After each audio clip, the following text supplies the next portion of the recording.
Mr. President. The chair recognizes the Sergeant at Arms. I have the honor to announce the arrival of the Honorable Mark Dayton, Governor of the great state of Minnesota. Please stand. The Sergeant at Arms will escort the Governor and his official party to the front of the chamber.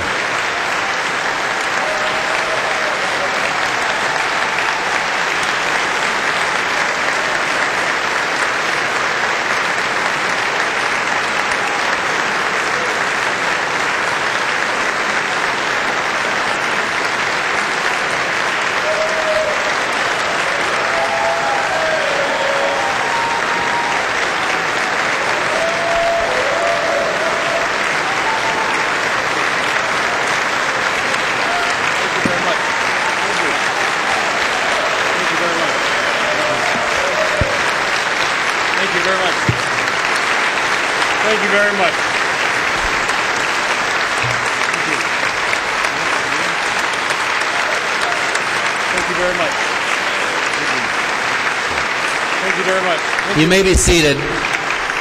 Members of the Joint Convention and guests, I present to you the Governor of the state of Minnesota, Mark Dayton. Speaker Thiessen, President Pappas, honorable members of the Minnesota House and Senate, Chief Justice Gilday, distinguished Associate Justices, Vice President Mondale, Major General Nash, Lieutenant Governor Pretner Solon, and I want to thank you for your years of extraordinary service to the people of Minnesota and especially the citizens of Duluth. You pioneered the nationwide leading energy legislation, and you launched the senior linkage line, and you have served with greatest distinction in office as Lieutenant Governor, as State Senator in Duluth, and thank you. Thank you for your service.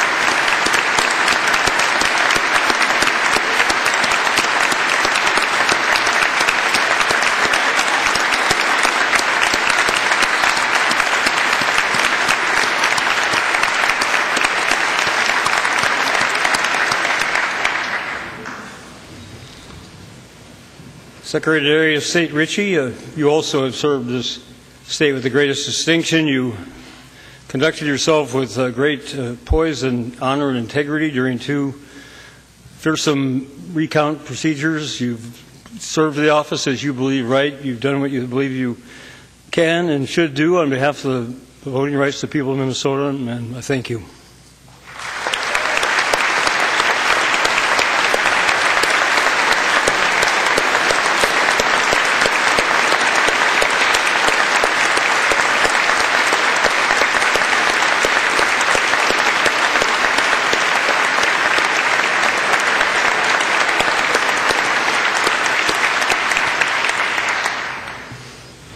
Attorney General Swanson, State Auditor Otto, members of the Cabinet, special guests, and my fellow Minnesotans. When I ran for governor 4 years ago, I promised a better Minnesota.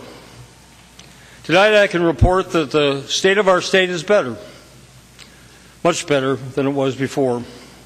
It's better for us, and it's better for those who will inherit it from us. But the economic growth and social progress we have achieved also reminds us of the work that we still have left to do. Becoming a parent introduces a longer-term perspective. We begin to consider the effects of our actions not only on our own lives, but also on the lives that will extend beyond ours. Becoming a grandparent, as I did a year ago, thanks to my terrific son and wonderful daughter-in-law, Eric and Corey Dayton, who are in the gallery tonight, adds another generation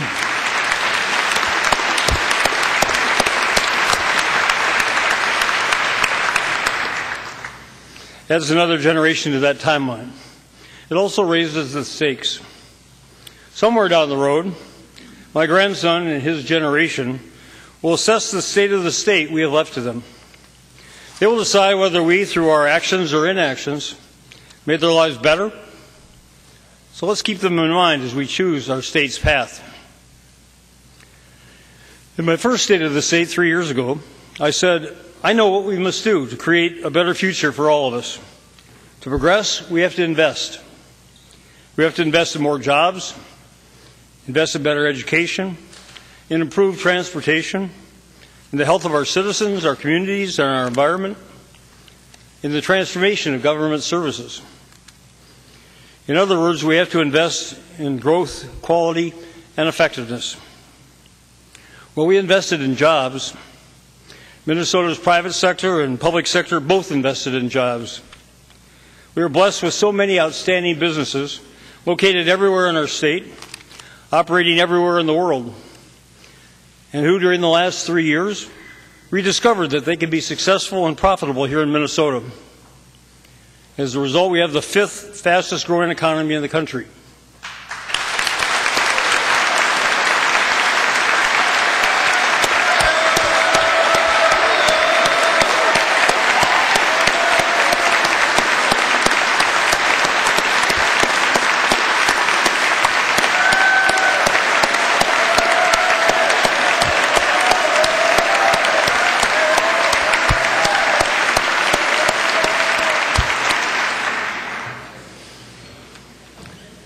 There are more than 2.8 million jobs in Minnesota today, more jobs than ever before in our state's history.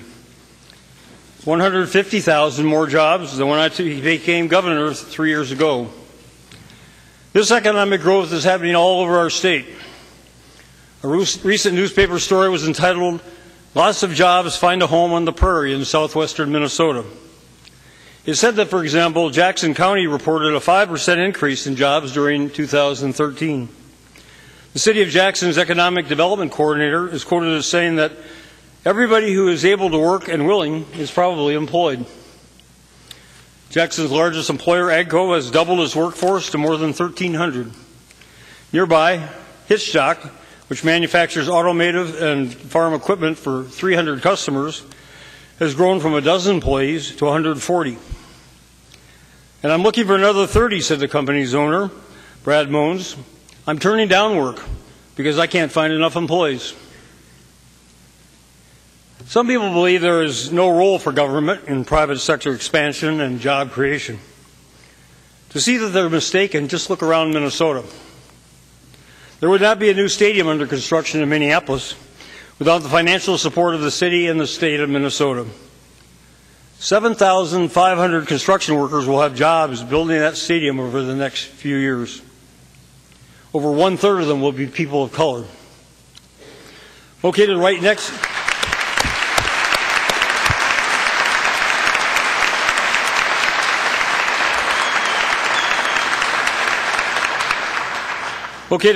to the stadium will be a $400 million private sector development called the largest in a generation. It will provide office space for 5,000 Wells Fargo employees, residential apartments, stores, shops, a hotel, and a new 2-block public park. Its construction will employ another 1,000 Minnesotans. And that is just the beginning of that area's revitalization. Another new stadium is being constructed in downtown St. Paul. It would not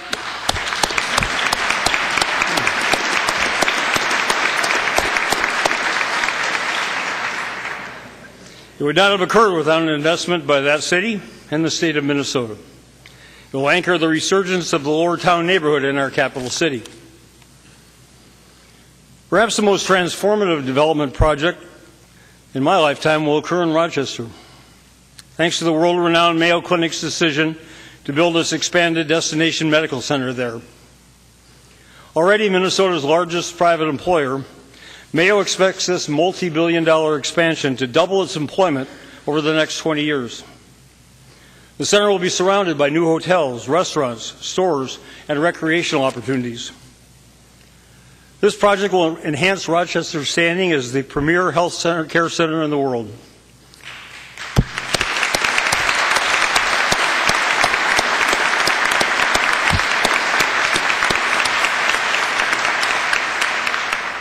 It will establish Minnesota as one of the world's best locations for advanced medical research, the development of new medical treatments and technologies, and the thousands of good jobs that they will create. This project would not be happening without Mayo's extraordinary commitment. It would not be happening here in Minnesota without the significant state investment approved by the legislature last year, along with investments by the City of Rochester and Olmsted County. There are many more successes. Segatis in Hoyt Lakes, Price Mechanical in Maple Grove, Access Clinicals in Dilworth, Vericron in Owatonna, Shutterfly in Shakopee, AAR Corporation in Duluth, Toro in Bloomington, Baxter in Brooklyn Park, WFSI in Sauk Rapids, and 3M in Maplewood, all located or expanded their businesses and created jobs all over Minnesota, partly as a result of their financial partnerships with the state and local governments. There will be many more if we're smart enough to continue making those investments, but there won't be as many if we are not. To illustrate, let's go to Laverne and Worthington, right next to the South Dakota and Iowa borders. Both cities report opportunities to expand existing businesses and attract new ones. However, they desperately need more water. Without it, business growth is being stifled, new jobs are being lost, and the residents are forced to buy bottled water. Meanwhile, the solution to their water problems, the Lewis and Clark pipeline, is stalled at the Minnesota-South Dakota border due to lack of public investment. I wasn't going to single people out in the audience, but we have the distinguished Mayor of Laverne, who I think drove farther than anyone else to be here tonight. Thank you, Mayor. Thank you very much.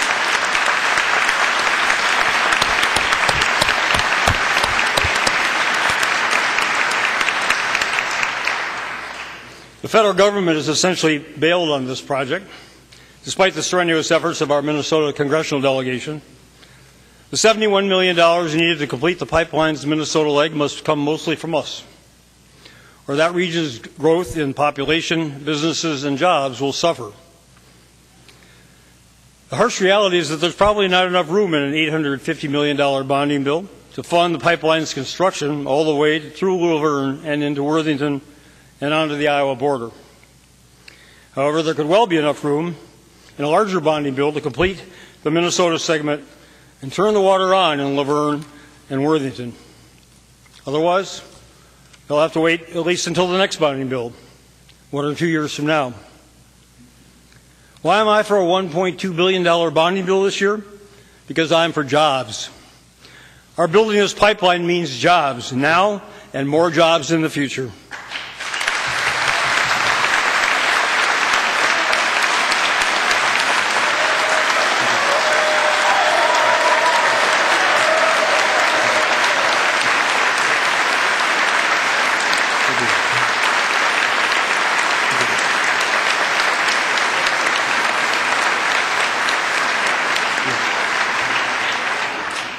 It means this region of our state will have the opportunity to grow and to prosper. Isn't that a purpose we can all support? I hope so. There are other cities throughout Minnesota which need the state's financial support to complete key projects that will bring them new businesses, new jobs, new people, and new economic growth. Those job-creating projects will either be funded in this year's bonding bill or they will lose out again. That decision is yours in the legislature. Improving education is closely connected with good jobs and economic growth. It is also closely connected with our citizens' health and well-being. I'm very pleased to report that we have made significant new investments in education, all the way from early childhood through post-secondary, and improved results are beginning to show.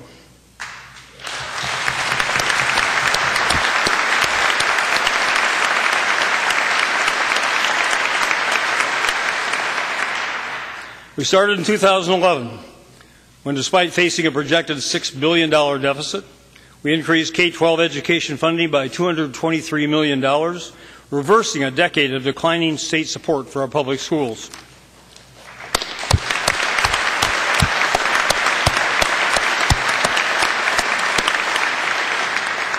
The 2011 legislature also passed an alternative pathway for teacher licensure and a Read Well by Third Grade Literacy Initiative.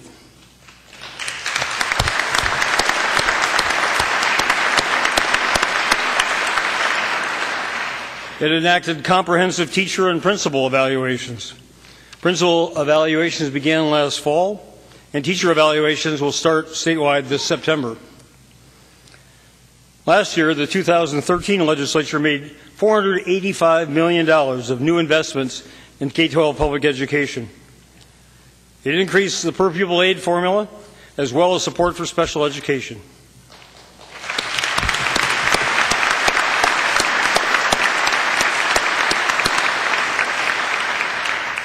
State funding for early childhood education scholarships was increased to $46 million last year, and the Senate wants to raise that amount this year. Early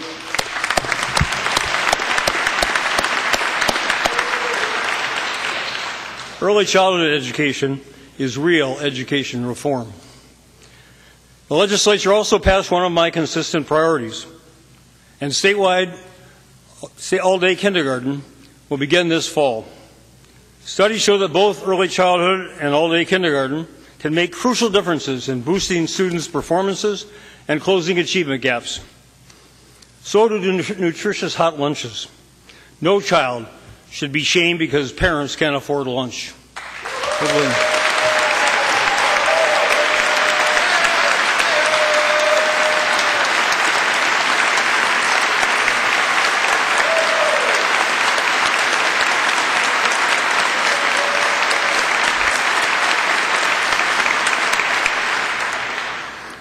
Hopefully that funding will soon be enacted. And very significantly, during the past 2.5 years, we have repaid all of the $2.8 billion previously borrowed from our schools.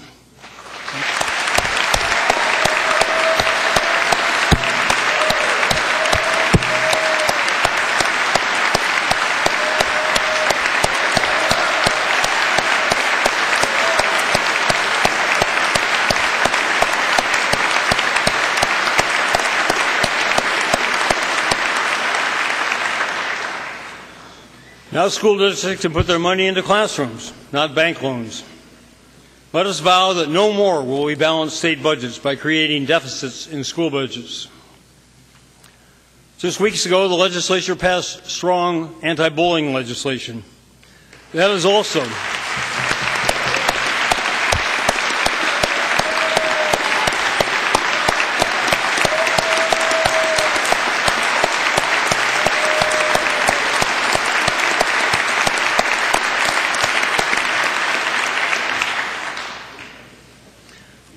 also important education reform. Children don't learn to school if they're scared or made to feel bad about themselves. Once, Minnesota students competed successfully not only with students around the country, but also with kids around the world. We're on our way to doing that again. Testing by the Trends in International Math and Science Study ranks Minnesota number 9 among world educational systems in science and 6th in mathematics. Back home in the most recent National Assessment of Education Progress testing, Minnesota's 4th graders tested number 1 in the nation in math. They ranked 10th best in reading, which was a big improvement from 22nd the year before. Very important was that the state's reading gap for African American and Latino 4th graders closed by 10 points from 2009 to 2013.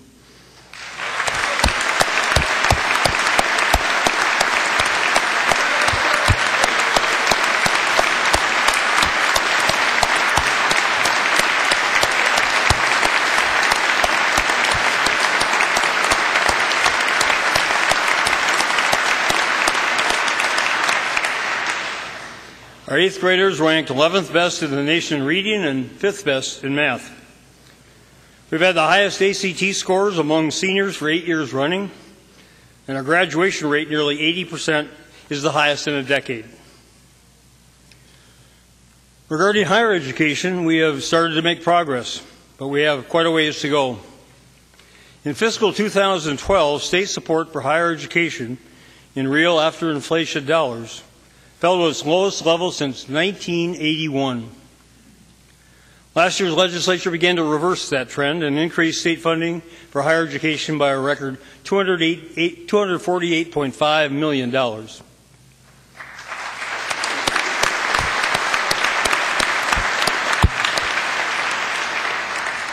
One result from that declining state funding had been the increased reliance on tuition revenues to fund our public colleges and universities. According to the College Board, in this school year, Minnesota has the 4th highest in-state tuition and fees for two-year public colleges and the 12th highest for four-year colleges and universities. Last year's legislature wisely imposed two-year freezes on tuitions at the University of Minnesota and the MnSCU colleges and universities.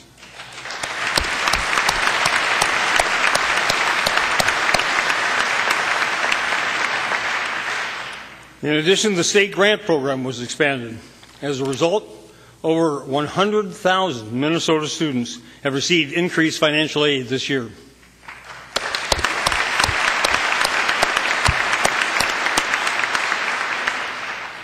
Improved transportation is also essential to support economic growth and a better Minnesota. Unfortunately, Minnesota's highways, roads, bridges, and public transit systems have been underfunded for the past quarter century. Federal funds, state gas tax revenues, license fees, and other traditional sources of transportation funding have not kept pace with escalating project costs. Every day, Minnesotans everywhere suffer the consequences of that serious underfunding. Congested freeways, unsafe two-lane highways, deteriorating roads and bridges, inadequate public transportation systems. Inadequate transportation systems stifle growth, and they cost us jobs. The future of transportation in Minnesota and the funding for it have to be among the 2015 legislative session's top priorities.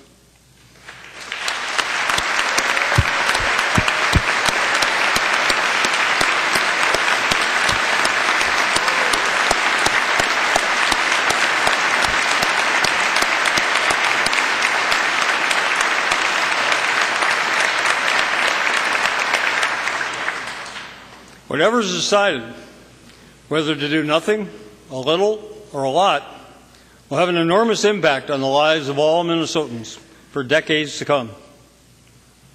Some say that MnDOT should be looking to save money by becoming more efficient. Well, they have. $50 million in construction savings have been identified that can be now used to advance other important projects, such as a much-needed third lane on 494 in Plymouth.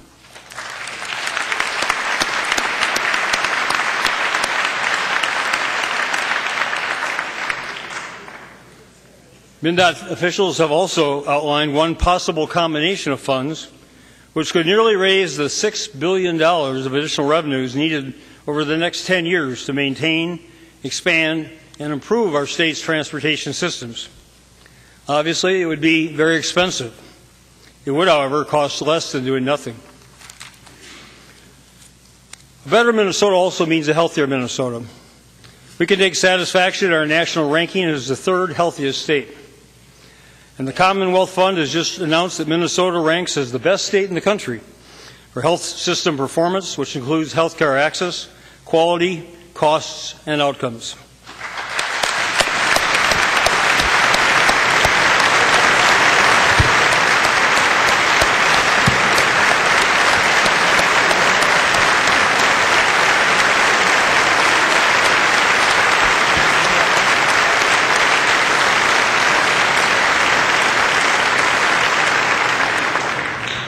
I'm especially proud that we've expanded access to affordable, high-quality health care while at the same time reducing state health care costs from initial projections. The Department of Human Services has saved taxpayers over $1 billion through more competitive contracts for our state health care programs.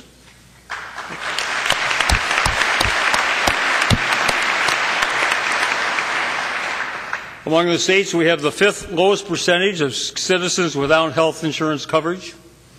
8% of our residents are uninsured, compared to the national average of 14.8%. And our state's entire health care network deserves credit for enabling MNsure to offer the lowest insurance rates of any health exchange in the country.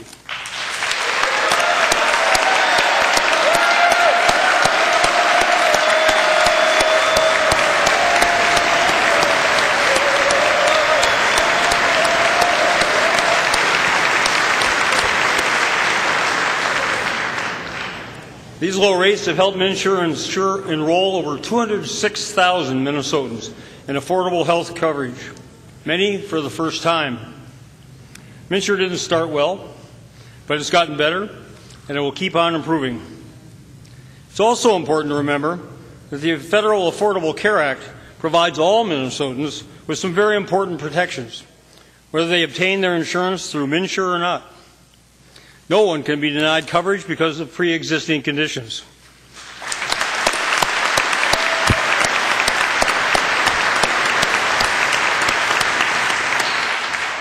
There can be no lifetime limit on a person's health care needs. Young adults are covered under their parents' health insurance plans until the age of 26.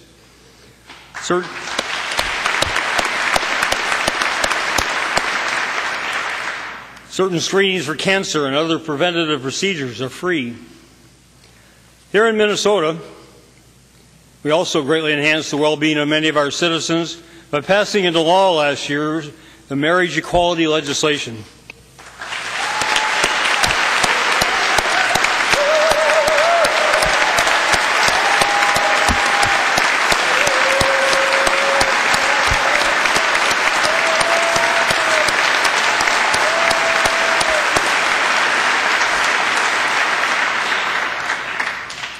The right of any Minnesotan to marry the person he or she loves is certainly conducive to health and well-being. However, there's always more that we can do. Better school physical education programs will encourage children and youth to enjoy physical exercise and appreciate its benefits. Statewide Health Improvement Program, SHIP, helps people of all ages become healthy and to stay healthy. Under SHIP, the cities of Frazee and Fergus Falls have adopted complete streets policies, making it easier for residents to incorporate physical activity into their daily routines. In Fairmont, SHIP has helped community leaders create safe routes to schools. They have installed wider crosswalks, additional safety guards, pedestrian and bike safety education, and a Walking Tuesday program at 4 elementary schools. Farm to School, healthier food programs have taken off under SHIP. In just 4 years, 29% of Minnesota schools have implemented farm to school strategies, providing access to locally grown fresh fruits and vegetables to more than 272,000 students.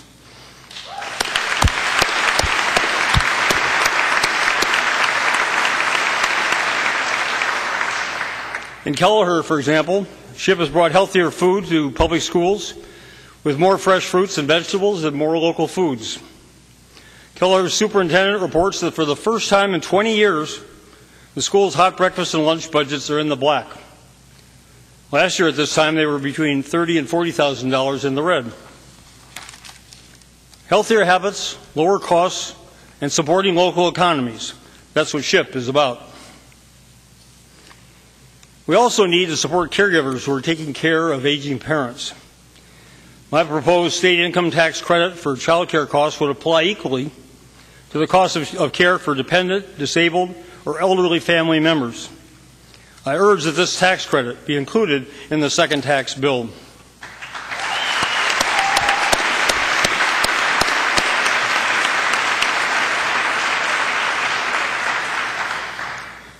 We must also work continuously to improve government services and provide Minnesotans with the quality and the efficiency they deserve. We have made real progress, and we have much more to do. We reduced environmental permitting times, as well as the time it takes the Department of Labor and Industry to license plumbers, electricians, and other professionals. And DVS's car registration turnarounds have been slashed from 90 to 19 days. The Department of Veterans Affairs completely reworked their website, allowing the 490,000 people who visit it each year to more easily access information about veterans' benefits and services. The Department of Natural Resources created a one-stop shop for all state park camping reservations and licenses purchases. What used to take campers 11 clicks from the DNR homepage to reserve a campsite online now takes only 2.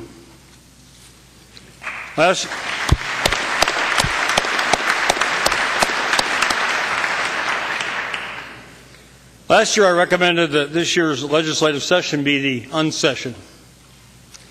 The response has been tremendous.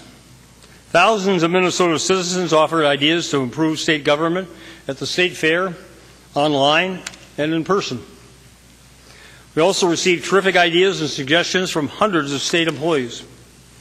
I thank them for their interest and participation. No one knows better how to improve government services than the people who provide them.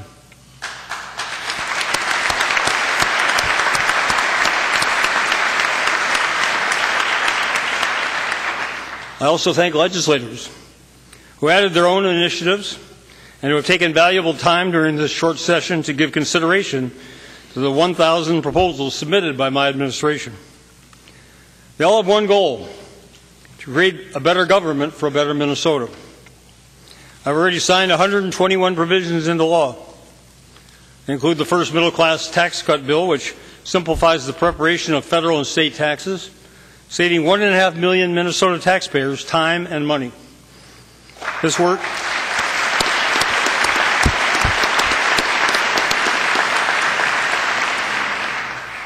improving government services may not always grab news headlines, but is very, very important. It is what citizens should rightfully expect from their government. It is what I expect from our government. I ask the legislature tonight to please continue this work and pass the remaining in-session bills. Well, we have made great progress toward a better Minnesota. It should also serve as a reminder of the work we left to do. The middle class is still struggling in our state and all over our country. There's still too much poverty and inequality. There is too much uncertainty and anxiety about the future. Of the 145,000 Minnesotans who are unemployed, over one-fourth have been without jobs for over 27 weeks. Nationally, that number is more than a third. We need more jobs that pay enough to raise families. Jobs that have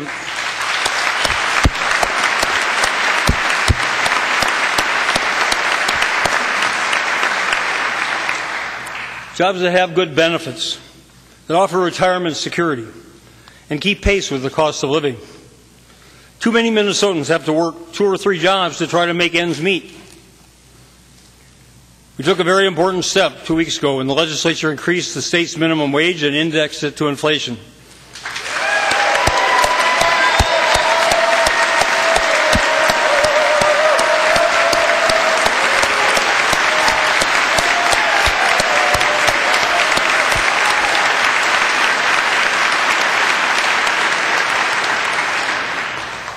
When fully in effect, 325,000 Minnesotans will earn almost $500 million more every year. At $8 per hour effective this August, a worker's earnings will still be 1/3 below the federal poverty level for a family of 4. At $9.50 per hour in 2 more years, earnings will remain 1/5 below the poverty level. Nevertheless, those increases will be enormously important to those workers and their families. They'll use that money to give their children better lives. They'll use it to buy necessities, and much of that will be spent quickly and locally. A higher minimum wage leads to more economic growth by rewarding hard work and improving workers' productivity. In a couple weeks, I will be speaking for the 4th year at the Minnesota Prayer Breakfast. This year, the theme is unity. I'm going to say that, unfortunately, where I work, unity in an election year is an oxymoron. But the truth is, we're all in the same boat together. We're all in the same rough seas. We can affect much of what occurs here in Minnesota and improve our state. However, we are part of a very big world, one which is ever more interconnected and is moving very fast. Today, the U.S. economy comprises 22% of the entire world economy. In 1960, however, the U.S. share was almost 39%. Other countries standing in the global economy have also changed. In the last quarter century, Japan's share of the world GDP has dropped to half of what it was. China's has increased 7 times. Germany's share fell by almost half, while Brazil's more than doubled. What does this mean? That the world economy is very dynamic, with big winners and losers over time. The U.S. economy is still dominant, But other countries are catching up to us, and they don't want to join us. They want to beat us. The recent serious recession and slow recovery from it evidence a profound economic change. We used to make most of what we bought here, and we made it better here than anywhere else in the world. That was our overwhelming competitive advantage, which drove our economic dominance and steadily raised the standards of our growing middle class. In past years, it has shifted. The rest of the world now makes much of what we buy here. However, they cannot yet afford to buy enough of the goods and services we produce here to replace the jobs that we have lost. And we have not created enough new ideas to launch enough new businesses, provide enough new jobs for everybody who wants and needs one. This intensified global competition will dominate the rest of our lives, our children's and our grandchildren's lives. How we will respond will determine the quality of the lives we live. Here in Minnesota, we're better prepared than to succeed in this new global economy because of the ingenuity and productivity found everywhere in our state. From our farmers, who have made Minnesota the fourth largest agriculture exporting state in the nation, to our iron-range mining companies who have merged new technology with tried and true methods. Farmers, steelworkers, loggers, plant workers, construction crews, teachers, nurses, doctors, truck drivers, corporate executives, and public employees. They are all living proof that we have always earned our success here in Minnesota by working harder, by managing better, by innovating smarter, by producing more efficiently. Per capita, we have the highest number of Fortune 500 companies headquartered here. 3M, General Mills, Target, United Health Group.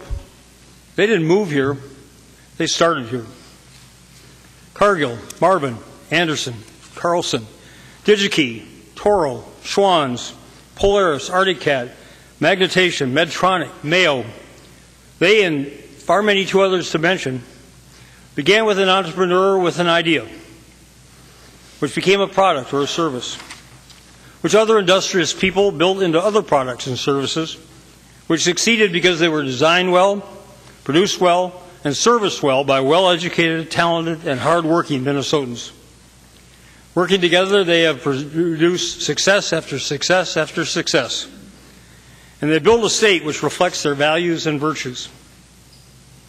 That was the key to our past success. It will also be the key to our future success. What we have to do for a better future is what we did for a better past. We have to invest. We have to invest in our people. We have to invest in economic growth. We have to invest in a better Minnesota. We have to invest in better education. Education that teaches people what they will need to succeed in the world of the future, not the world of the past. We need to invest in their new ideas, in their new ways to solve problems. We need to invest in their better health.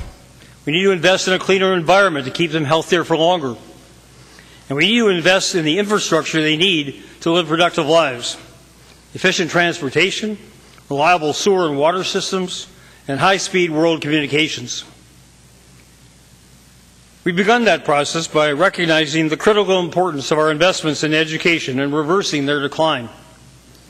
Increasing our commitment to early childhood education will be one key to closing the achievement gap and enabling all of our children to become successful adults. Let us commit that by the year 2018, all 3- and 4-year-olds in Minnesota will have access to quality, affordable early childhood education.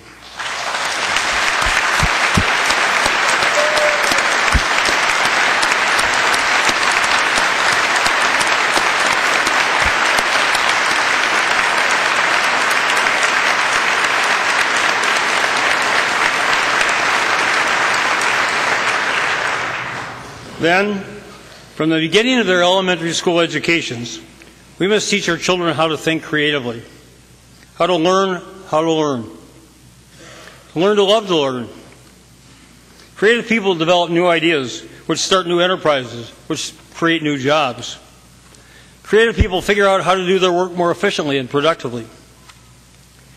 The excessive amounts of time and rote learning required by today's excessive school testing are counterproductive.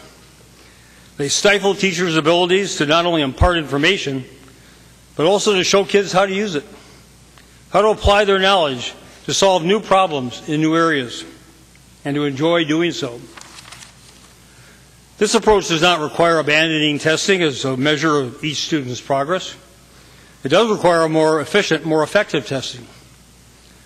A growing number of elementary schools in Minnesota are applying 1-minute read out loud tests, which can determine reading levels in just 1 minute. Such tests can be repeated through the year as often as necessary to measure a student's progress and to adjust learning strategies accordingly. Compare that to the high-stakes, anxiety-provoking testing which is now imposed on children in 3rd grade or even younger.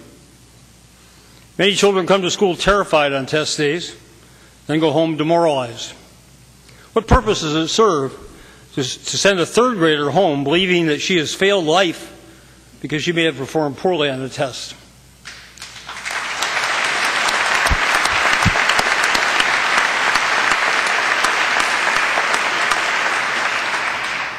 Last year, I'm very sorry to say, our state went backwards. More tests were mandated in the upper grade levels.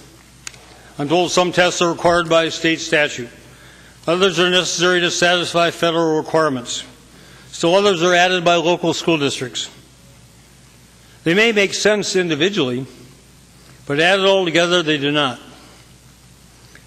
I'm asking our Department of Education to prepare for the 2015 legislative session an analysis of all the tests now required at each grade level, and to recommend which ones could be streamlined, combined, or eliminated. I urge next year's legislators to work with state and national experts to reduce the amount of school testing and allow dedicated teachers to spend their time teaching students what they will need for their future success.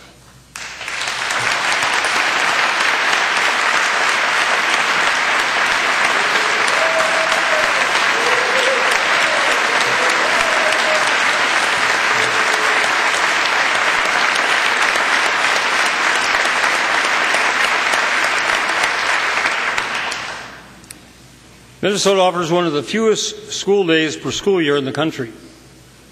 The amount of time students spend in classrooms each day has also declined. Next year's legislature needs to reevaluate those practices. The rigors of the school day and the school year are important ways to prepare young people for the far more competitive world they will enter. We also need to consider what environments we offer young people when they're not in school. It pains me to drive by a school in the early afternoon and see it closed, with its playground locked up.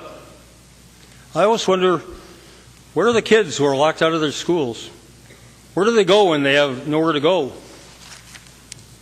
We need our schools to open earlier, to offer their students nutritious breakfast, and we need them to stay open later to provide safety, mentoring, tutoring, exercise, and new learning opportunities.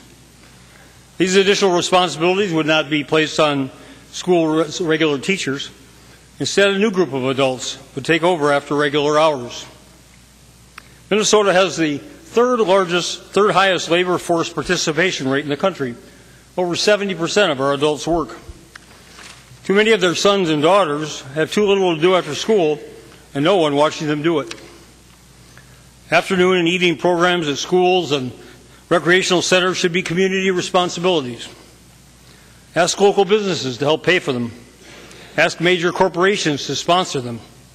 Ask adults to volunteer 1 day a week or a month to run them. Get everybody involved in the lives of our children.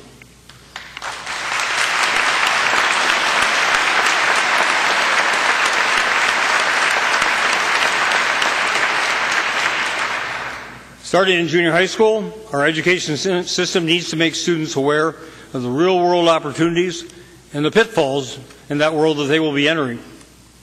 First and foremost, they must need to hear again and again and again that continuing their education will be absolutely essential to achieving the lives that they want.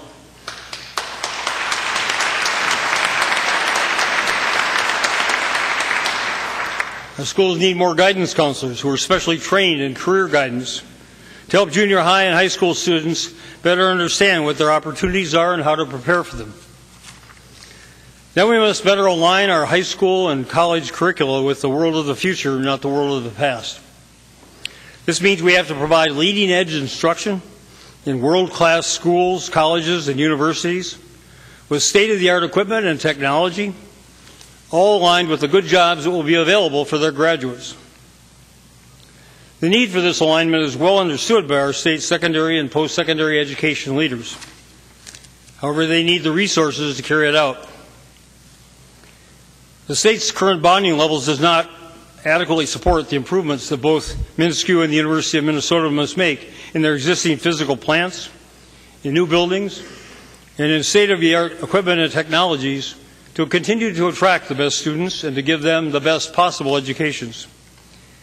Higher education is by no means alone in suffering from inadequate capital investments. We need to find new revenues to finance them.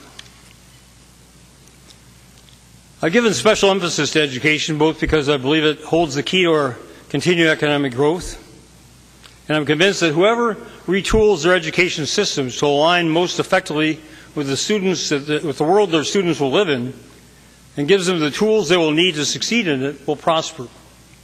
Whoever doesn't will lag behind.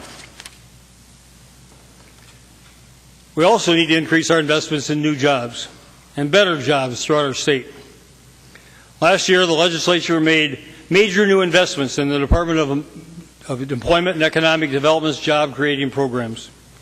I thank Speaker Thiessen and Majority Leader Bach for their excellent leadership, and I thank all the legislators of both parties who supported these new incentives. They are already putting more Minnesotans to work. Since last July, the Minnesota Investment Fund has provided companies with low-interest loans totaling $8.4 million, which have leveraged $235 million in private investment. In January, the new Minnesota Job Creation Fund was launched. It provides pay-for-performance incentives for businesses to locate or expand here. In its first 4 months, the program has invested $5 million in 10 different business expansion projects, 5 in greater Minnesota and 5 in the metro area. It has leveraged $87 million of new private investments, which have created 550 new jobs. For this session, I propose an expansion of our Angel Tax Credit program, our state's primary tool to attract private investments into promising business startups and growth. They are the ones that have the potential to become Minnesota's next Fortune 500 companies. Whether they become large or remain small, their success will drive Minnesota's future economic growth.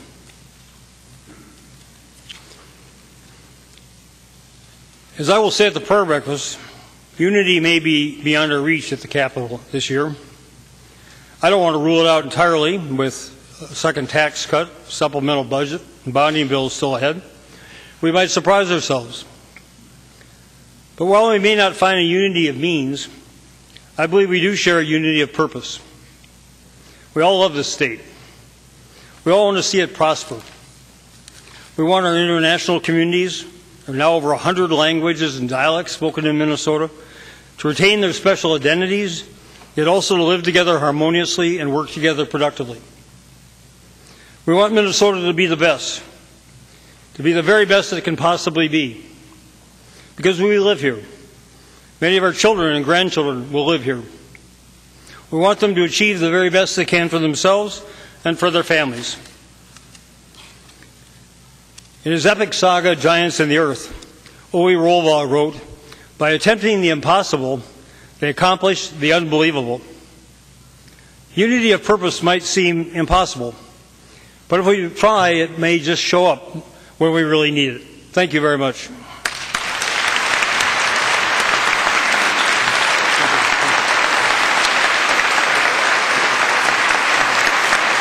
Thank you very much. Thank you. Thank you very much. Thank you. Thank you very much. Thank you.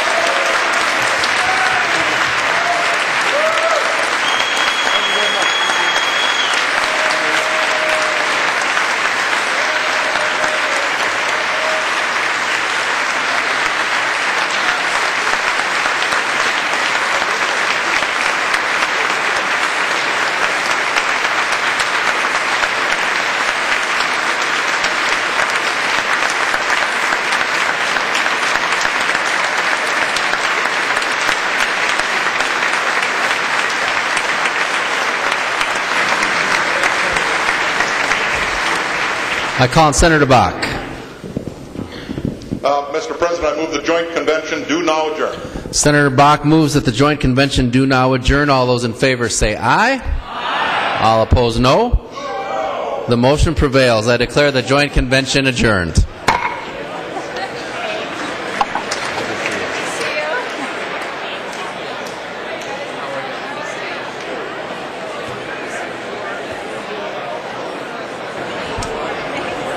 Okay. The House will come to order. I call on the I move that the House do now adjourn. Representative Murphy moves that the House do now adjourn. All in favor say aye. Aye. All opposed, no. The House until 10 a.m. Thursday, May 1st, 2014.